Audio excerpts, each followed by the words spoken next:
I made the assumption, which was kind of precocious, but I guess I wouldn't have got the job if I wasn't that way inclined to begin with. You're going to be fronting a major heavy metal band. Bruce Dickinson still remembers the first time he heard Iron Maiden. It wasn't just music.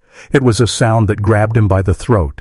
At that moment, Bruce wasn't yet a member of the band. He was fronting Samson, another rising group in the new wave of British heavy metal. But one song from Iron Maiden's early days, sung by Paul Di'Anno, completely changed his direction. Unchain the covers before my eyes. Bruce would later say, "It reminded me of the feeling I had when I first discovered Deep Purple. That spark of excitement, that raw punch of energy, convinced him that Maiden was destined for something bigger, and maybe, just maybe, so was he." Before Bruce, there was Paul Di'Anno. His voice was rough, punk-influenced, and carried an edge that matched Iron Maiden's early sound. Songs like Running Free and Sanctuary had grit, but there was one track that stood above them all, Phantom of the Opera. Di'Anno's delivery made the song feel like a dark opera, mixing danger with beauty. Bruce, listening from the outside, felt that same rush he had when he was a teenager, blasting Deep Purple records. It wasn't polished, but it was alive. Di'Anno's vocals had something dangerous, something Bruce knew he wanted to be part of. The song that captured Bruce wasn't just another Maiden track. Phantom of the Opera was epic, fast, dramatic, and unpredictable. For Bruce, it was a sign that Iron Maiden was different from other bands of the time. The galloping bass line from Steve Harris, the twin guitar attack, and Di'Anno's wild voice created a sound that was both raw and sophisticated. It was a song that felt like a story, a journey. Bruce later admitted it gave him chills, the same way Child in Time by Deep Purple once did. For a singer like him, this wasn't just music, it was a calling. At the time, Bruce was fronting Samson. They were part of the same metal scene as Maiden, playing clubs and festivals across Britannia, the UK. But while Samson had energy, they didn't have songs like Phantom of the Opera. Bruce would compare the two bands quietly in his head, noticing how Iron Maiden's music had a depth Samson lacked. That song in particular made him restless. He wanted to be in a band that created music with that much power. Deep down, he knew he could take it to an even higher level if given the chance. When Bruce said that hearing Phantom of the Opera reminded him of discovering Deep Purple, it wasn't just flattery. As a teenager, Deep Purple had been his musical awakening. Songs like Smoke on the Water and Child in Time opened his imagination. They showed him how heavy rock could feel both dangerous and beautiful. When he heard Iron Maiden's track, he felt the same electricity. It was history repeating itself. To Bruce, that was proof. Iron Maiden was on the verge of greatness, and he wanted in before the world caught on. By 1980, Iron Maiden was already making waves with their debut album. Critics and fans alike were calling them the future of heavy metal. Di'Anno's voice and Steve Harris's vision gave them a unique edge.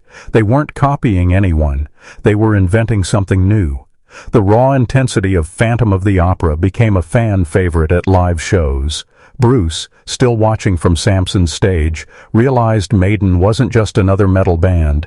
They were becoming the band. And if he wanted to be part of history, he needed to step onto their path. But joining Iron Maiden wasn't simple. Bruce had loyalty to Samson, and walking away from a band wasn't easy. At the same time, he felt trapped.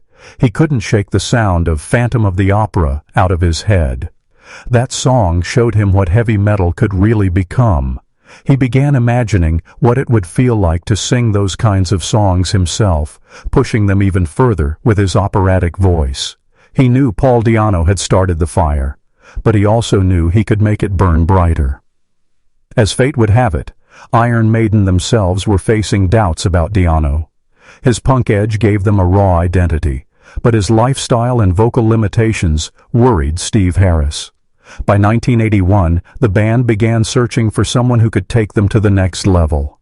Bruce's name came up almost immediately. The man who had been quietly inspired by Phantom of the Opera was now about to get the chance to sing it himself.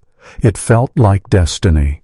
When Bruce Dickinson finally joined Iron Maiden, he brought the very thing he had admired in Deep Purple: drama, range, and power. Songs like The Number of the Beast and Hallowed Be Thy Name proved how right the choice was.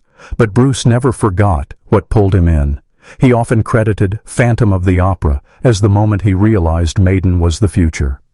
Without Paul Di'Anno's performance, Bruce might never have been inspired to make the leap. One song had changed his life. Today, fans look back at Phantom of the Opera as a cornerstone of Iron Maiden's legacy. It represents the bridge between the Di'Anno years and the Dickinson era. For Bruce, it will always be more than just a song. It was the spark that reminded him of his first love, Deep Purple, and pushed him toward the band that would define his career.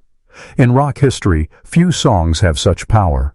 One singer sang it, another heard it, and because of that, Iron Maiden became unstoppable.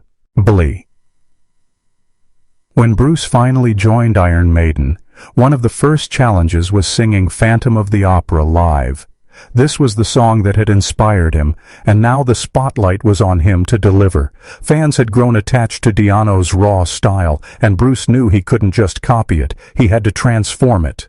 On stage, his voice soared above the furious guitars, adding a theatrical edge Di'Anno never had. The audience roared and Bruce felt chills. He had stepped inside the song that had once haunted him, and now it was his weapon. Even as Bruce rose to fame, the shadow of Paul Di'Anno lingered. Some fans argued that Iron Maiden had lost their punk energy when Di'Anno left. But Bruce didn't see it as replacing Paul. He saw it as building on what Paul had started. Without Di'Anno's voice on Phantom of the Opera, Bruce admitted, he might never have joined. Instead of rivalry, Bruce respected Paul as the singer who gave Maiden its first spark, and in his own way, he carried that spark into the future. Decades later, Phantom of the Opera is still a staple of Iron Maiden's legacy. It appears on live albums, fan set lists, and documentaries. Both Di'Anno and Dickinson performed it in their own unique ways, keeping the spirit alive. For Bruce, every performance was a reminder of the night he first heard it, the night he felt that rush, like hearing Deep Purple for the first time. It wasn't just nostalgia, it was a constant reminder of why he became a singer in the first place. It's fascinating to think that Deep Purple's influence indirectly shaped Iron Maiden's future. When Bruce compared Phantom of the Opera to discovering Deep Purple, he revealed the hidden chain of inspiration. Without Purple's powerful live shows, Bruce might never have become the kind of singer Maiden needed. And without Di'Anno's raw delivery of Phantom, Bruce might never have felt the pull to join. In rock history, influences connect like invisible threads, and here, Deep Purple unknowingly helped forge Iron Maiden's destiny. In the end, this story proves just how powerful one song can be. Phantom of the Opera wasn't just a track on Maiden's debut, it was a turning point in rock history. It carried enough energy to inspire Bruce Dickinson, change his career, and transform Iron Maiden into one of the biggest metal bands of all time. For fans, it's a song to headbang to. For Bruce, it was fate calling his name. And when fate calls through music, the world of rock is never the same again.